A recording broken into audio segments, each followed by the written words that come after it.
नमस्कार, जय हिंद, जय बिहार। मैं हूं आप सबका दोस्त वकील सह पत्रकार एसके पंकज। मेरे साथ डिजिटल मीडिया के सबसे बड़े पत्रकार, डिजिटल पत्रकारिता की जनक और हजारों की संख्या में युवाओं को डिजिटल माइक पकड़ा करके डिजिटल मीडिया के माध्यम से रोजगार दिलाने वाले एक ऐसे शख्सियत बैठे हुए हैं जिन्हें दुनिया सन ऑफ बिहार के नाम से जानती है। मनीष कश्यप जी मेरे साथ हैं। और अगर जो मैंने इनकी प्रशंसा की, ऐसा नहीं है कि मुंह पे है इसलिए कर रहा हूं, अगर ये नहीं हुए होते, मनीष जी अगर आप नहीं हुए होते, तो जिस तरह से बड़े बड़े इलेक्ट्रॉनिक चैनलों को राधिका मर्चेंट का लहंगा और अनंत अंबानी का बढ़ा हुआ पेट दिखाने से फुर्सत नहीं है, जिस तरह से जो है घड़ी का दाम, नीता अंबानी का जो है वो टीका दिखाने से और घड़ी का दाम उन लोगों के अंबानी परिवार का दिखाने से फुर्सत नहीं है, जिस तरह से अखबार विज्ञापन आधारित खबरें ही केवल छापते हैं, गरीबों की खबरें अब नहीं छप रही हैं, उसमें आपने माइक उठाया।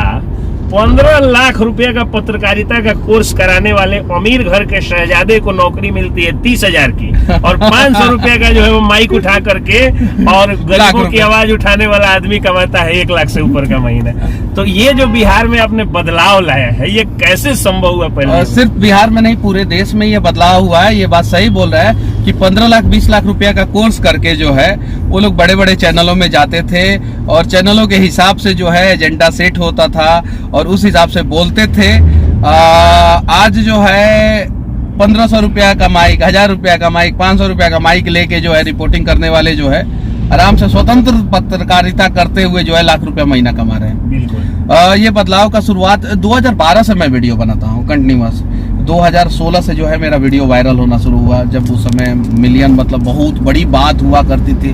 उस समय जो है 10 मिलियन, 12 मिलियन, 15 मिलियन 2016 से जाना शुरू हुआ और उस समय से मैं पत्रकारिता कर रहा हूँ। उस समय जो है बहुत सारे लोग बोलते थे कि मनीष बाबू पगला गया है, कुछ भी बोलता है ये, लेकिन आज वही लोग सम्मान देते हैं कि हाँ मनीष कश्यप को नॉलेज है। किसी भी विरोध करता था। आप तो बहुत बड़े आलोचक थे, मेरे विरोधी नहीं थे, आलोचक थे। आलोचक होना चाहिए लाइफ में।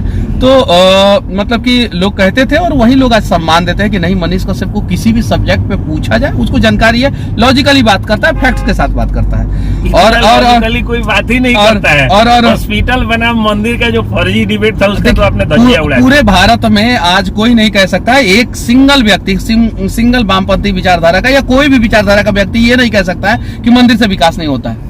आज से 1 साल पहले, 1.5 साल, 2 साल पहले जो है खूब ये ट्रेंडिंग मुद्दा था। अरे मंदिर की क्या जरूरत है भाई, मंदिर से कोई विकास होता है क्या, मंदिर से कोई विकास होता है क्या? और बड़े बड़े चैनलों पे प्रवक्ता इस चीज को डिफेंड नहीं कर पाते थे लॉजिकली, बड़े बड़े चैनलों पे नहीं कर पाते थे। मेरा कम से कम 20-25 वीडियो वायरल हुआ, इस पे शॉर्ट्स वायरल हुआ, वीडियो वायरल हुआ कि कैसे मंदिर से विकास होता है और जबरदस्त वायरल हुआ और लोगों को मैंने बताया कि हाँ मंदिर से विकास होता है। फिर एक और परसेप्शन था कि मंदिर की वजह से सिर्फ ब्राह्मणों का विकास होता है, तो आपने ये परसेप्शन था। तो मैंने बताया कि अगर 10% ब्राह्मण का विकास होता है मंदिर की वजह से, तो 90% जो है SC ST OBC समाज का विकास होता है। और मैंने लॉजिकली समझाया और बोला कि चलिए सर्वे करके देखा जाए, गणना करके देखा जाए। तो ये बहुत बड़ा बदलाव हुआ और डिजिटल मीडिया का क्रेज ऐसा हुआ कि आज बड़े बड़े चैनलों को ग्राउंड रिपोर्टिंग करने पे मजबूरी हो गई। आपने बोला कि अनंत अंबानी का घड़ी कितने दाम का है, ये कितने दाम का है, वो कितने दाम का है, ये कैसे लहंगा टीका, हाथी को कैसे पालते हैं, वो हाथी खाता कैसे है, हाथी हगता कैसे है, ये सारी चीजें जो है दिखाया गया। ठीक है, तो ठीक है, मीडिया का काम है भाई। अंबानी का बहुत सारा प्रोडक्ट है, वो जो है चैनलों पे विज्ञापन के रूप में आता है, तो उनका भी धर्म बनता है। लेकिन हाँ, वो मीडिया आज मजबूरी में कहिए या जरूरत बन गया है समाज का, या TRP का साधन बन गया। आज वो मीडिया जो है सही चीजों को भी दिखा रहा है और ग्राउंड पे आके दिखा रहा है। आप बताइए ना, मेरे से पहले रोड के कंस्ट्रक्शन पे कितने लोग वीडियो बनाते थे? नहीं बनता था। भारत में सबसे ज्यादा मौत किस चीज पे होती है? रोड एक्सीडेंट पे। नितिन गडकरी कह रहे हैं पूरे वर्ल्ड में सबसे ज्यादा भारत में। आज हम लोग चिकना रोड पे, सही रोड पे चल रहे हैं। आज बिहार में ठेकेदार रोड बनाने से पहले 10 बार सोचता है, तो कहीं नहीं तो कहीं ये देन है डिजिटल मीडिया का। ये नाला के अंदर घुस के कौन वीडियो बनाता था? एक पत्रकार का नाम बताइए पूरे भारत में कि नाला के अंदर घुस के वीडियो बनाता हूँ। हाँ, चैनलों पे आता था रजनीगंधा, कदमों में दुनिया, पान बहार, स्वाद, कमला पसंद, ऊंचे लोग, ऊंचे पसंद, ऊंचा स्वाद, यही सब आता था। अब तो धजिया उड़ा दी। अब नहीं हमारे हीरो लोग विज्ञापन नहीं कर रहा है गुटखा का। बहुत सारे लोग जो है विज्ञापन छोड़ दिए हैं, और बहुत सारे लोग छोड़ने की बात कर रहे हैं, और बहुत सारे लोग अभी भी कर रहे हैं, उनकी भी रिलाई जारी रहेगी। अभी कपिल शर्मा के शो में जो है मेरा एक वीडियो वायरल हुआ था, शो में नहीं चला था, उसको काट के एडिट करके बना दिया था सब, वो पूरा देश में वायरल हुआ था, पूरा देश में। तो ये सारी चीजें, बदलाव तो होगा और प्रयास करेंगे, सच्चे मन से करेंगे तो कल मुझे इस बात का दुख नहीं है कि कल जो लोग पागल कहते थे वो आज मेरा प्रशंसा करते हैं। मुझे इस बात का गर्व है कि मैंने कुछ अच्छा किया, कि मुझे कल जो लोग नहीं समझते थे वो कहते हैं कि मनीषवा टैलेंटेड है, कुछ अच्छा काम कर रहा है। इतने लोगों को आपने रोजगार दिला दिया डिजिटल मीडिया के माध्यम से। देखिए, आज जो पत्रकार बने हुए, जो माइक उठाए हुए हैं, समझने की जरूरत है कि अगर वो यहाँ पे रोजगार अगर उनको नहीं मिलता तो करते क्या। अगर हमारे एरिया में चले जाइए तो तस्करी करते, बॉर्डर एरिया में तस्करी करते हैं। एक छोटा सा एग्जांपल बता रहा हूँ आपके एरिया का। एक यादव भाई है, हमारे यादव जी ही गुरु जी है हमारे, तो गुरुदेव के ही पटीदार है कि यादव भाई। वो आए तो वो माइक लेकर के मेरा इंटरव्यू लेने आए जब आप जेल में थे तो हमने बोला कि भाई आप पढ़े लिखे कितना है, तो बोले कि मैट्रिक पास किए, उसके बाद हमारा पढ़े ला पैसा ना जुड़ल, तो इसे छोड़ देनी। हमने तो आप सफल हो पाइएगा, तो बोले आप भैया आशीर्वाद दीजिए, हो जाएगा। मनीष कश्यप के नाम पर उन्होंने मुझसे इंटरव्यू लिया। वो इंटरव्यू इस हिसाब से वायरल हुआ कि आज उस लड़का का, जिसको पढ़ने का, इंटर में एडमिशन कराने का, सरकारी फॉर्म भरने का 400 रुपया जिसके परिवार में नहीं था, आज वो लड़का मोर देन 1.5 लाख रुपया कमा रहा है। और यादव जी है। सुनिए, एक यादव जी हमारे साथ आए रक्सौली एयरपोर्ट पे, बोले क्या कि यादव है इसलिए आप इंटरव्यू नहीं दीजिएगा। तो देखिए, जातिवाद तो मैं कभी करता नहीं हूँ। मुझे गुस्सा आया कि भाई आप ऐसे कैसे कह सकते हैं। आप मतलब कि 100 आदमी, 200 आदमी के बीच में, 400-500 आदमी के बीच में आप कह रहे हैं कि यादव हूँ इसलिए इंटरव्यू नहीं दीजिएगा। जब मैंने अपने गांव में सम्मान समारोह रखा तो उसमें कम से कम 15 के आसपास जो है मुस्लिम थे, कम से कम 15 के आसपास, और 30 से 35 जो है यादव पत्रकार थे, डिजिटल पत्रकार, जिनको मैंने सम्मान दिया। तो मैं एग्रेसिव हो गया और मैंने जवाब दिया कि यार कैसा बात कह रहे हैं आप, ऐसा कहिएगा तो बिहार क्या बनेगा क्या। उस चीज को जो है आधा काट के, टुकड़ा काट के कुछ लोगों ने ऐसा चलाया कि उससे फायदा हम ही को हुआ। आपको फायदा हुआ। देखिए, मेरे कहने का मतलब ये था, ये चीज संयोग से वो यादव जाति के थे, ऐसे नहीं, हमारे पास के कारण जो है वो, आप जाके देखिए, अगर हमारे कास्ट के 5 पत्रकार बने हैं तो 95 पत्रकार जो है दूसरे कास्ट के बने हैं। सही बात, आप उठा के देख लीजिए बिहार का करा।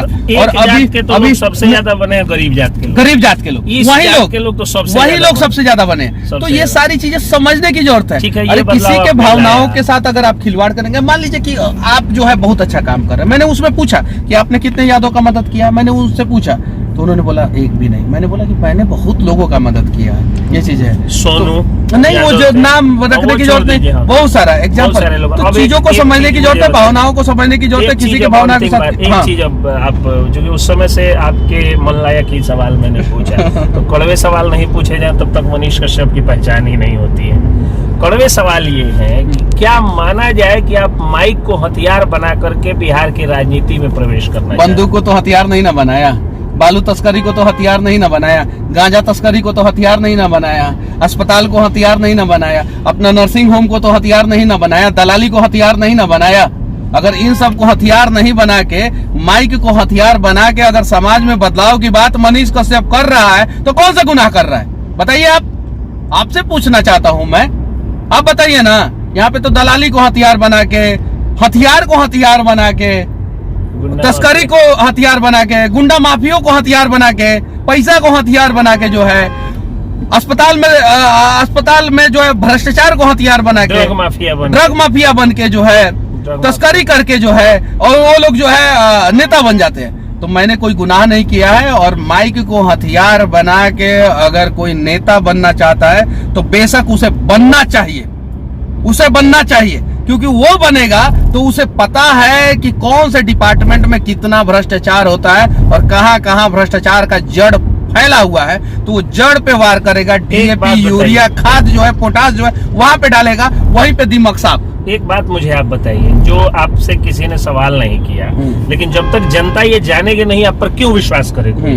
आप बहुत बढ़िया पत्रकार हैं और आपके कारण बहुत लोगों को रोजगार मिल गया डिजिटल मीडिया का। इसका मतलब ये नहीं है कि आप उतना ही बढ़िया नेता हो जाइएगा। अटल बिहारी अगर वाजपेयी आप- उदाहरण है, अटल बिहारी वाजपेयी उदाहरण है, अच्छे पत्रकार थे, अच्छे नेता बने, उदाहरण है। अच्छा ठीक है, भरोसा है तो दीजिए, हम पे भरोसा है सांसद तो दीजिए बनिएगा। साथ। सुनिए, हम पे भरोसा है तो साथ दीजिए, नहीं भरोसा है तो किसी भरोसे वाले का साथ दीजिए।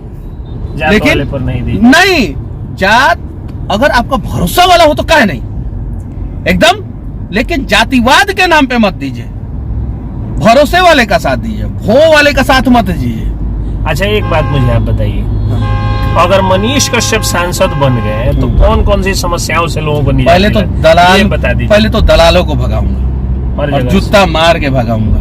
ये दलाल जो है ना, दलाली के आड़ में किसी के माता पिता की मौत हुई रहती है और पोस्टमार्टम के लिए बोलते हैं पैसा नहीं दोगे तो पोस्टमार्टम रिपोर्ट नहीं देंगे। जरा सोचिए कि कितना घटिया मानसिकता है। पहले दलालों को मार के भगाऊंगा, पहला काम। बाढ़ पे काम करूंगा, शिक्षा और स्वास्थ्य पे काम करूंगा।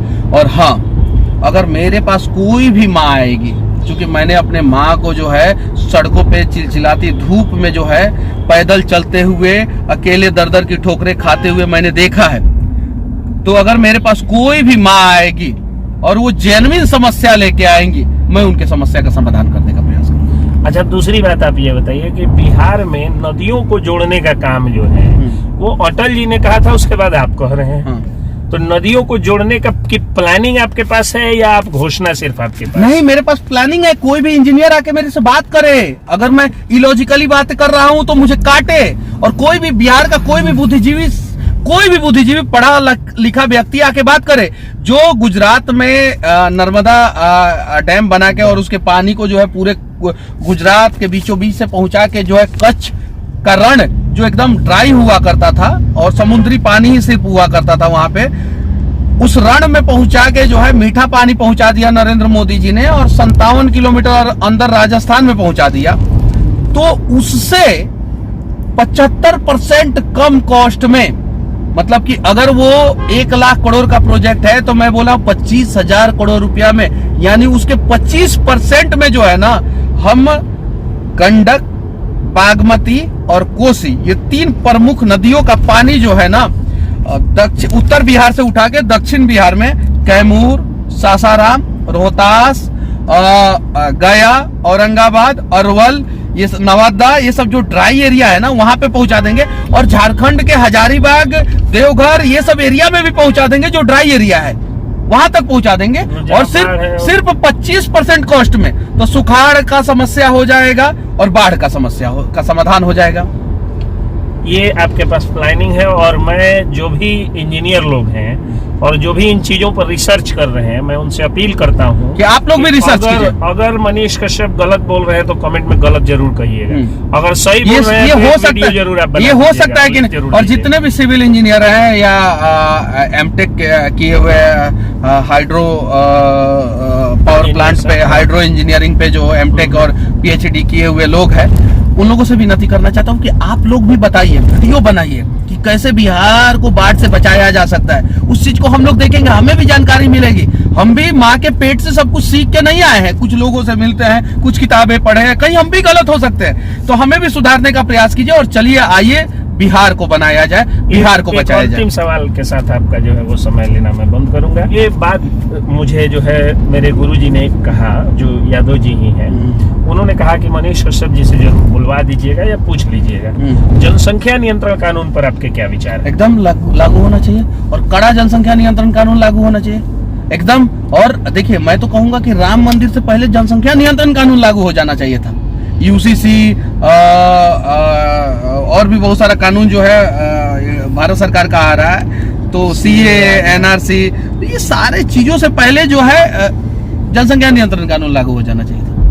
आज देखिए, मतलब इतना ज्यादा डेंसिटी हो गया है भारत का, 450 से ज्यादा पर पीपल जो है पर स्क्वायर किलोमीटर में रहते हैं। चाइना में सिर्फ और सिर्फ 157 पीपल जो है पर स्क्वायर किलोमीटर रहते हैं। मतलब 1 स्क्वायर किलोमीटर, मतलब 1 किलोमीटर लंबा, 1 किलोमीटर चौड़ा एरिया में जो है 157 157 व्यक्ति चाइना में रहते हैं चाइना में। और भारत में जो है 450 से ज्यादा लोग रहते हैं। अब जरा सोचिए, चाइना से 3 गुना डेंसिटी जो है भारत का है, क्षेत्रफल उसका बहुत ज्यादा और है। चाइना भारत के क्षेत्रफल से 3 गुना जो है चाइना का क्षेत्रफल है।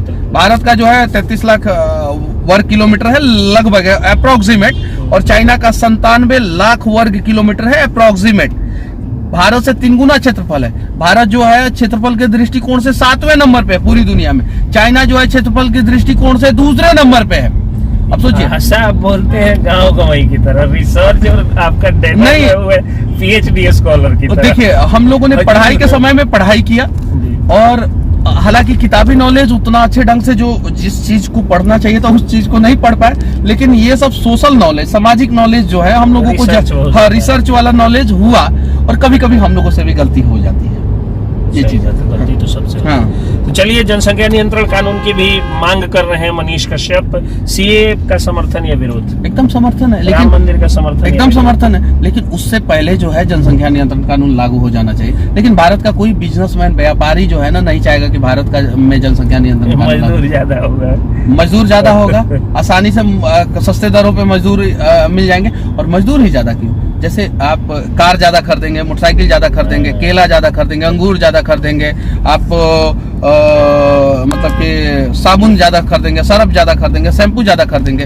पूरा इकोनॉमी तो पब्लिक पे चलता है, जनसंख्या पे चलता है। तो इसलिए जो है भारत जाए भाड़ में, भारत बर्बाद हो, भारत का भविष्य क्या हो। बड़े बड़े नेता कह रहे हैं कि जनसंख्या विस्फोट हो गया भारत में, तो उस विस्फोट से मतलब नुकसान ही होता है ना, तो उसको रोकने का प्रयास किया जाना चाहिए। अगर रोकने का प्रयास अगर इन लोगों को करना है तो भाई भारत के लिए कुछ सोचिए आप लोग। भारत को जो है महान भारत बनाने का प्रयास कीजिए, और उसके लिए सबसे पहले आप लोगों को जनसंख्या नियंत्रण कानून पे काम करना होगा। एक अंतिम सवाल, देखिए याद आ गया, माफ करिएगा, मतलब क्योंकि मैं अंतिम बोला था लेकिन एक और हो गया। अभी सर्च बार में, गूगल सर्च बार में मैंने सुबह में सर्च किया मनीष कश्यप। रोज कर लेता हूँ कि आप कौन सा जो है वो छोड़े कि जनता को, चूंकि फायदा होता है जनता को, जनता के लिए मैं करता हूँ, खुद के लिए करता हूँ और अपने जो है वो चाहने वाले लोगों के लिए करता हूँ। ऐसा नहीं कि मनीष कश्यप के लिए कुछ उसमें होता है।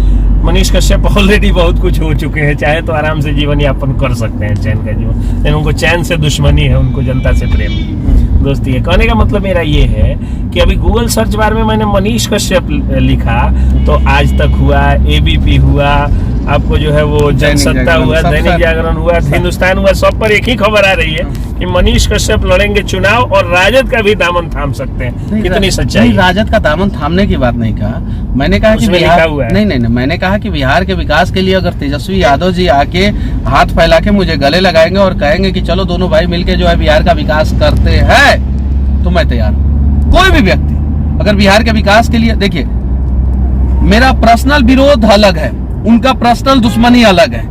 उस चीजों को अगर हम लोग दरकिनार करके अगर बिहार के विकास पे अगर कोई भी व्यक्ति अगर कहे कि हाँ चलिए हम सब मिलके जो है बिहार का विकास करते हैं, तो ये गलत बात नहीं है। मैंने ये बोला, और आगे ये भी बोला कि वो झुकेंगे नहीं क्योंकि वो लालू जी के लाल हैं। मैंने ये भी बोला, और उनको बिहार के विकास से मतलब कि अगर मतलब होगा तो लगाएंगे गले मनीष कश्यप को और बोलेंगे कि चलो बिहार का विकास दोनों आदमी मिलकर करते हैं। लेकिन मैं दावे के साथ कहता हूं कि मुझे बिहार के 90% नेता पसंद नहीं करते हैं और सबको तो आप रिलाई कर देते हैं। नहीं, भाजपा वाले बेचारे देख रहे थे कि ये आम मेरे जो है टोकरी में, अरे नहीं, चला आप सुनिए, नहीं, और पुल पर जो है भाजपा का जो है रिलाई कर दी। नहीं, अरे सच बोलने से क्या दिक्कत है। मैं 1.5 महीना पहले वो वीडियो बनाया था, 2 महीना पहले जेल से जब निकला था तभी मैं दिल्ली जा रहा था, तो बक्सर और कोइलवर का वीडियो बनाया था। उसके बाद मैं फिर दोबारा वीडियो बनाया। कम से कम मतलब मेरे वीडियो की वजह से 2 दिन ही जाम ना लगे तो बहुत अच्छा है। अभी देखिए पे ईडी की कार्रवाई हो गई, बालू माफिया पे ईडी की कार्रवाई हुई, तो ये बड़ी बात है। और देखिए अभी गांधी से तो हमेशा जाम रहता है। कल रात में जो है पूरा हाजीपुर जाम था। रोज रात में हाजीपुर जो है जाम हो जाता है, रोज। तो ट्रैफिक पुलिस कर क्या रहा है? ट्रैफिक पुलिस नेताओं का सुरक्षा कर रहा है। यहाँ पे जो है पुलिस डिपार्टमेंट में इतनी वैकेंसियां खाली है। आज नीतीश कुमार जी को चुनाव से पहले, आज मंत्रिमंडल विस्तार से पहले नीतीश कुमार जी को घोषणा करना चाहिए था, और घोषणा ये करना चाहिए था कि 1 लाख पुलिस वालों का बहाली हम निकाल रहे हैं, उनको घोषणा करना चाहिए। इसका मांग जो है मैं पिछले 3 साल से कर रहा हूँ, और मैं इस पे कम से कम 20 वीडियो बना चुका हूं, बोल चुका हूं वीडियो में, पुलिस वालों के सामने, पुलिस वालों के पीछे, नेताओं के साथ, नेताओं के पीछे। मैं बोल चुका हूं कि भाई 1 लाख वैकेंसी निकालिए बिहार पुलिस में। हालांकि वो पुलिस वाले मुझे ही गिरफ्तार करते हैं, फर्क नहीं पड़ता, लेकिन उनकी वैकेंसी निकलेगी, संख्या ज्यादा बढ़ेगा तो बिहार सुरक्षित हाथों में जाएगा। और बिहार को अगर सुरक्षित हाथों में कोई पहुंचा सकता है तो बिहार का प्रशासन ही, लेकिन उसको पहले उसको हाईटेक करने की जरूरत है, और जो उनका कमी है, जो सीट खाली है, वो उसको भरने की जरूरत है। कितना बढ़िया बात बोलते हैं, लगता है कि सारे मुद्दों पर रिसर्च करके बैठे हुए हैं काम करने के लिए। बहुत बहुत धन्यवाद। जय हिंद। जय हिंद।